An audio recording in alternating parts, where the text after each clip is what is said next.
Hi, Gately Stevenson Matthews. I am honored to be a board member here at the North Shore Historical Museum. And on behalf of myself, on behalf of the president of the board, the museum's director, and all of us here at the museum, I just wanted to say welcome to the third episode of Pop-Up Visit.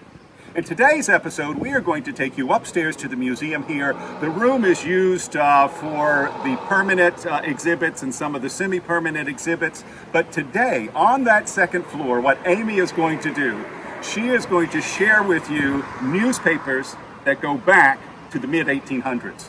In addition to that, she has got some other magnificent finds, so I know you're going to enjoy that.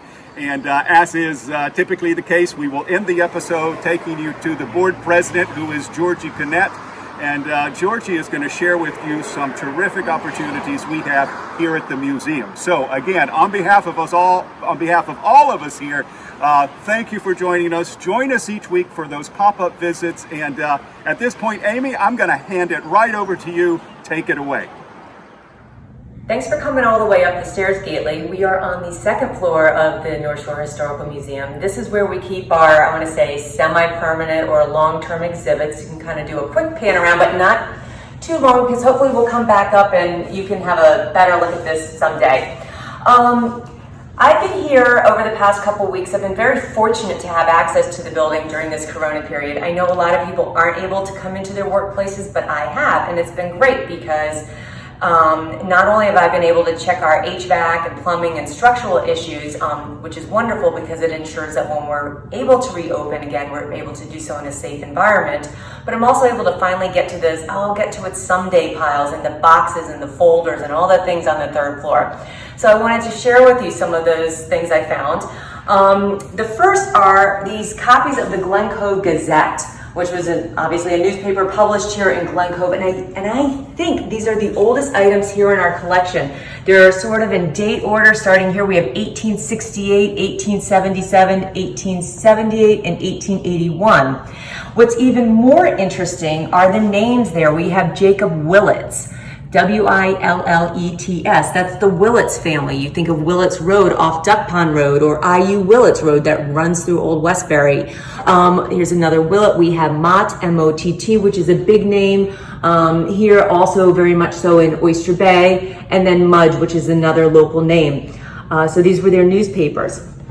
When I was telling someone about this, they said, well, how are they still around? How are these newspapers still around? Well, these are actually made out of cotton. So they're much more sturdy than some of the newspapers you see down at the other end, which were wood pulp. So despite the fact that these are, 152 years old, they're in much better condition than a newspaper that you bought last year. Coming down around here, again, we have, one of these box piles. I was like, oh, what's in here? And these are records. Some are documents or plans, because remember, we were a courthouse, so we have some official documents, but also somebody's research file on sort of their vision for Glen Cove, kind of an urban renewal that never happened. We have plans for a Glen Cove Mall. This is where the theater, I guess, it was expected to be. You see that this took up a lot of news in the record pilot on what people wanted for their city, but you can kind of see right in here, remember a Singer store that was already put in there, which I thought was like a nice touch in there. So it actually was drawn up with the current businesses in place. Up top here are plans for Garvey's Point. It says Municipal Recreation Area, Garvey's Point, New York. Obviously, what we're doing now with Garvey's Point looks very different, and I think it's just so great to see that over the years, people's vision for how they view their community and how they want to live has changed. Okay, so I am saving the best for last, and I know I'm not supposed to play favorites, but I am. Right here is something that I found in a little envelope hidden. It is from the Carroll Shop, which is on 105 School Street. That's about where the Staples Shopping Center is today. And I thought, oh, what a cute little matchbook. You see, you can buy gowns and dresses at the store, but it's not a matchbook. When you open it up, it is these little pieces shaped like ladies' legs to stop hosiery runs. And it gives you the directions where you tear off a little leg and you moisten it and you apply it to stop the run or snag in your stocking.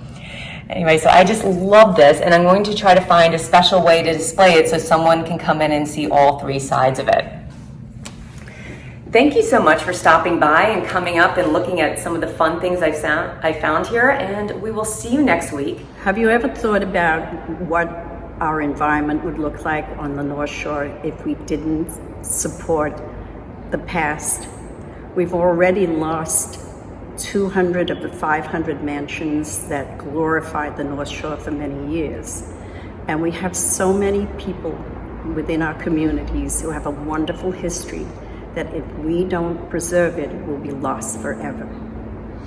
In order to preserve yesterday for tomorrow, it takes an effort from everyone, not just from the people who are part of the museum. And we've seen that support very much in the past, and we'd like to ask you, even in these difficult times, to keep supporting us as you always have done.